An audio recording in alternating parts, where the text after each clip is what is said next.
What's good, YouTube? It is your boy JB, and I am here with another review for you guys. This is Married to Medicine Season 8, Episode 3, I believe. It's titled New Year, Old Feuds. Oh, God. So you guys, without further ado, let's get into the episode review.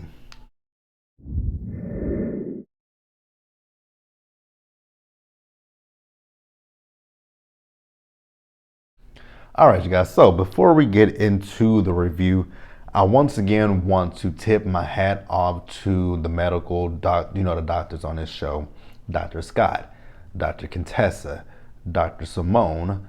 Actually, I'm going to order the theme song. Dr. Simone, Dr. Jackie, Dr. Heavenly, uh, Dr. Dr. Damon. Dr. Damon, Dr. Contessa, and Dr. Scott, and Dr. Eugene. So yeah, and Anila's husband as well, Kieran.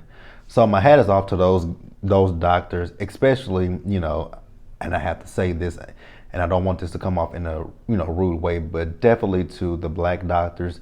That's no disrespect to Kieran, but we know with COVID that black people were black people were more prone to contract COVID and die from it. So hats off to them for sure. So let's talk about Heavenly real quick. So we see Heavenly. So Heavenly is at her dental practice, and she has this young lady. I did not catch her name. I'm so sorry, you guys. But she has this young lady there that was out with the Black Lives Matter protest, and there was a guy that was getting arrested by the cops. So she took her phone out, and she was recording the guy so he could say his name. Much like what other like I know Portia said she did it on Housewives of Atlanta. They were recording themselves so that way if something happened to them in jail, then we would have that on camera.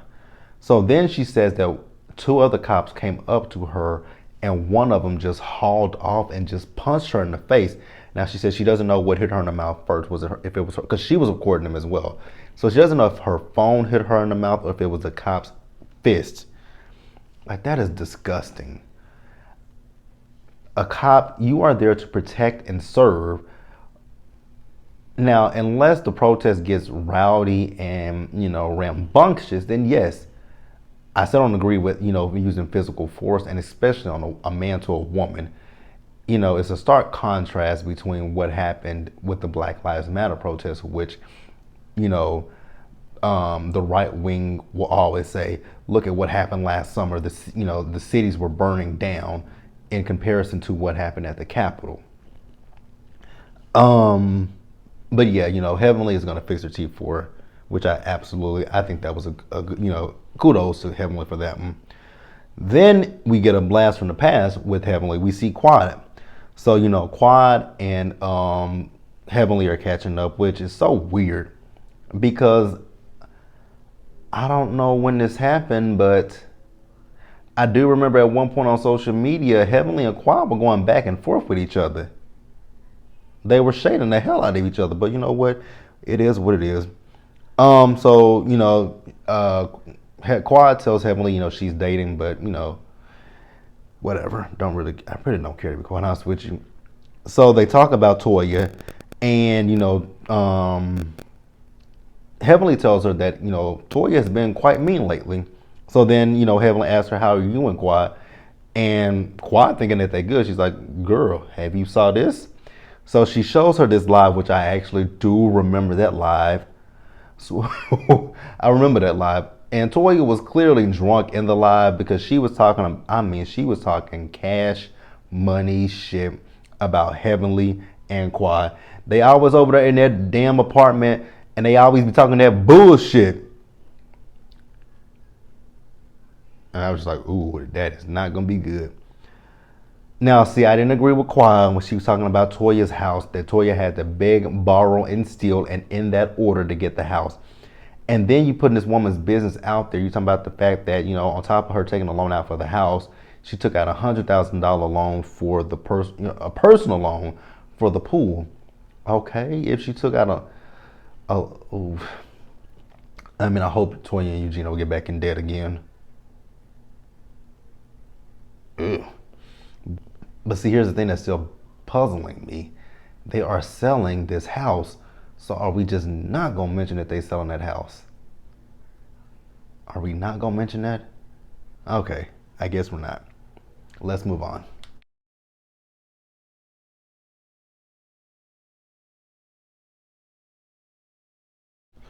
All right, you guys, let's talk about Toya. So Toya and Anila, they are going to go, to the tennis court. Toya has, gone a little bougie on us now. I'm like, oh, now that you live among, in a gated community, and you have this, you have this golf court, and you have this, tennis court. Toya is hobnobbing with the peoples. I'm like, okay, Toya. I mean, I guess if you say so, Toya. So they see Anila's house. Now, we'll say, the houses in that area look nice, but I'm like, those houses have got to be a pretty penny. So yeah, they go to the tennis court. Anila's not doing too good on the tennis court. That's all they were really showing was Anila not doing good. Tennis is not a hard sport to play. It's really not. I don't know why people would make it like it is, but it's not. So then we later see Toya, and she is, dealing with the stress of homeschooling two kids. Now, I don't have no kids, but I have a little cousin, 8, and I can understand Toya's frustration because looking at the homework that they give these kids these days, the work that the kids are doing, it's like some of the, especially in elementary school, it's like some of that stuff I didn't even see until I got to high school. So, whew. And good luck to you. Now, when she said child's, it's not child's. It's children, kids, child. Yeah, it wasn't much with Toya. I realize I'm just trying to stretch the shit out with Toya. It wasn't nothing with her. Let's move on.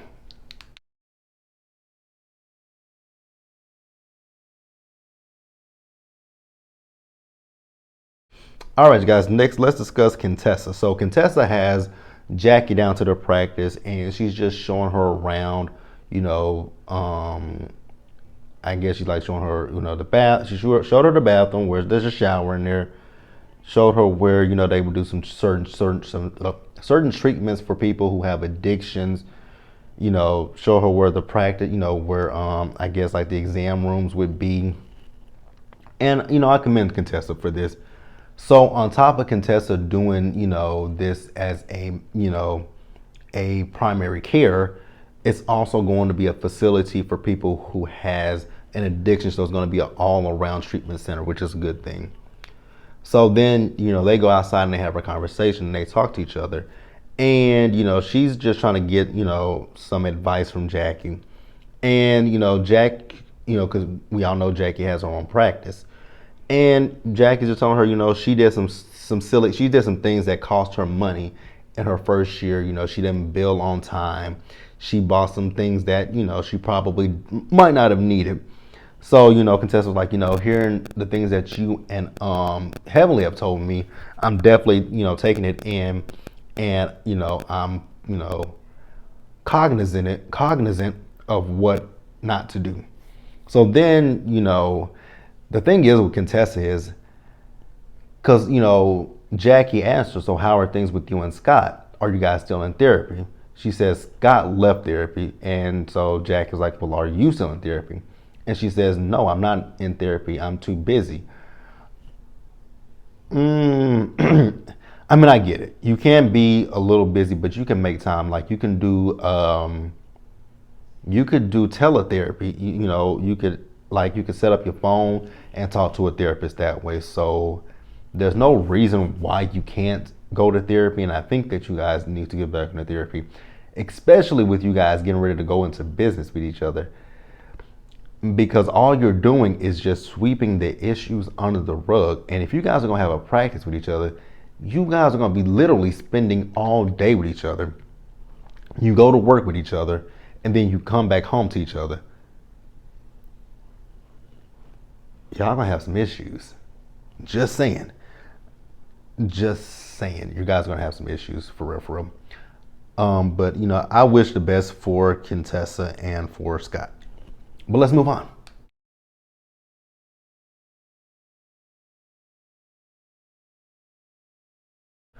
All right, you guys, let's wrap up with Anila. With Anila, I don't have an issue with the woman. I think she is doing too much too soon. I will say that part. The only thing about Anila that, besides the fact that I feel like she's doing too much too soon, and more so regarding Toya. Toya's a grown woman. Toya can fight her battles. She's been doing it for the last 7 seasons of this show prior to you coming on. So she doesn't need you champion her. I mean, let's go back to season 1 when her and Mariah had to fight by the pool. Her and Mariah in that fight.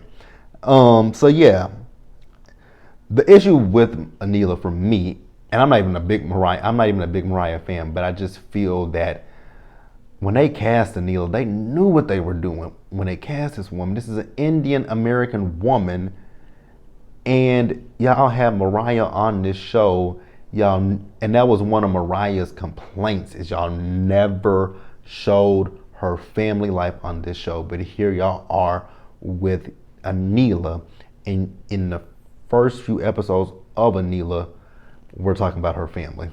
We are introduced to her mom and dad. Now, her mom and dad's story is an interesting story. So her dad went to Georgia Tech, he graduated, and then he went back home. And his parents played matchmaker, set up for him to meet some women and pick the woman that he wanted to be with. I'm like, wow. I actually hate, I'm not going to say culture. I just hate you put the man up like he's some kind of prize, and the woman is just, she has no say so. The man is the prize for the woman, and if he picks her, you should be damn lucky that he picked you. Like, huh? So he picked her mother. He was gonna bring her back to the States, and he asked her could she vacuum. Do you know how to vacuum? Okay, whatever. So her parents, they're coming to visit. So I think she said her parents live in Savannah, Georgia, and they're visiting for a holiday. I couldn't pronounce the holiday, so I'm not going to try to even say it or butcher it. The one thing, I was actually with Kieran. When Kieran came in that house, he saw all that food at the door. I'm like, why would y'all leave the food at the door? That's a little tacky. And they had a lot of food, even on the island. I'm like, why y'all leaving this food? Literally, why are y'all leaving the food at the front door? I was with Kieran. He was like, he wants to go back to work. I would too. Don't blame him. So then we later see in the episode that Anila is having a party to celebrate the holiday. Again, can't pronounce the holiday, so I'm not gonna say the holiday. So she calls Toya. Either she called Toya or Toya called her on FaceTime. And this is where Anila rubbed me the wrong way. Because Anila was talking about the fact that she invited Contessa to the party. So then we find out that Contessa and Toya have an issue because of Toya's Christmas party, where Contessa came to the house. Toya asked her to take her shoes off, and she didn't want to take her shoes off. I have an issue with both of them. Not just Contessa and not just Toya. I have an issue with both of them. Contessa, number one, if the girl says when you come to her house your shoes come off, respect her and respect her house that the shoes come off. Toya, why you been petty and holding on to some shit from Christmas about some damn shoes? Makes no sense. Y'all both been petty at this point. And Anila, why are you involving yourself in something that has nothing to do with you? So then we got the party. So everyone was at the party with the exception of Heavenly and Cecil. And I think Jackie. I don't think Jackie was there. Yeah, Cecil, Jackie, nor Heavenly were there because Cecil went out of town with Miles. No, not Miles. What's the other one's name? Michael. Michael. Michael. So the party. Anila. It was a beautiful party, but Anila ruined her own party because Anila pulled contestants to the side. And Anila is talking to Contessa about them having their own relationship. She liked Contessa when she first met her at Heavenly's party. Cool. If you liked her, develop your own relationship with her. The fact that she and Toya has an issue, let her and Toya work that out. If they want to work it out, don't you interject yourself. But she interjected herself talking about, I feel like you two should have a conversation. At your party, you know that's going to go left, right? But I guess it's what you wanted. So they do talk about it, and things went left. Now, Toya, because Contessa was talking about, she mentioned COVID, and Toya's talking about, don't bring that bullshit to me. My husband is an ER doctor. I lived that. You live it through your husband. Contessa actually lived it. I'm like, Toya, you should have just let her finish what she was saying. But that sparked a whole argument between Contessa and Toya. So Contessa, at that point, she was ready to go. Anila was telling her not to leave, and then Anila's mom got up. Now, Ms. Anila's mom, I don't know who told you it was okay to put your hands on Contessa and telling her to stay. You lucky Contessa's not a different person, and just because you could have got knocked on your ass. Just saying. Just saying, you could have got knocked on your ass. But now here's my thing with again, Anila. You're not being impartial, love, because once Contessa did leave, you were upset with Contessa for leaving the party, and I'm like, you upset her for leaving the party, but a whole argument just ensued, and you're not mad at your friend who was a part of the argument. Make it make sense to me. It doesn't. But that was the episode, you guys. Let me know what you guys thought about it. Like this video, leave your comments in the comment section below, and subscribe to the channel. And hit the notification bell button so you guys are aware of when I drop things. And share this video, you guys. Now, I do want to say one thing before I hop off of here, which I need to say this at the beginning of my videos. So there's a good percentage of you guys who watch my videos that are not subscribed to the channel. If you come back every week and watch my videos, do me a favor. Hit the subscribe button, you guys. It's free. And like I said, if you enjoy the content, definitely subscribe. But that is going to wrap it up for me, guys. I hope you guys have a great night, and I'll see you guys tomorrow for the season finale of Love and Hip Hop's Family Reunion. Bye, guys.